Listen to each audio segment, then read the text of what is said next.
ইদানিং কিছু পেশেন্ট আমাকে এই প্রশ্ন পাঠিয়েছেন বা জিজ্ঞাসা করছেন যে তাদের যে খোলা পড়ার বা বাঁধানো দাঁত আছে, যেটাকে আমরা চলতি কথায় ডেঞ্চার বলি, এই ডেঞ্চার গুলো কিভাবে তার রক্ষণাবেক্ষণ করতে হয় বা কিভাবে পরিষ্কার করতে হয়। ব্রাশ পেস্ট দিয়ে কি পরিষ্কার করলে হবে? সাধারণত ব্রাশ পেস্ট দিয়ে পরিষ্কার করলেই হয়।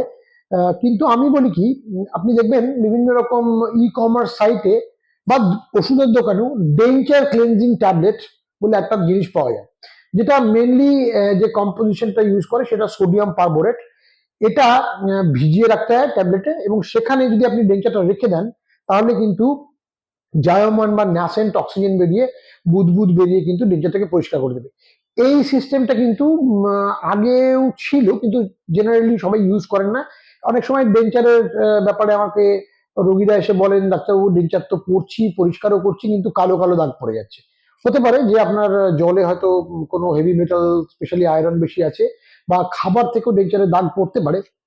সেক্ষেত্রে আপনারা যদি সোডিয়াম পারবোরেট ট্যাবলেট, যেগুলো বিভিন্ন ই কমার্স সাইটে বা ওষুধের দোকানেও পাওয়া যায়, ব্যবহার করেন, তবে কিন্তু সেটা দিয়ে আপনি সপ্তাহে 2 দিন যদি জিনিসটাকে পরিষ্কার করেন, সেটাকে জাস্ট একটা ডিসপার্সেবল ট্যাবলেট দিলে ডেঞ্চারটা রাখলে পরিষ্কার হয়ে যায়, সেটা দিয়ে পরিষ্কার করতে পারেন।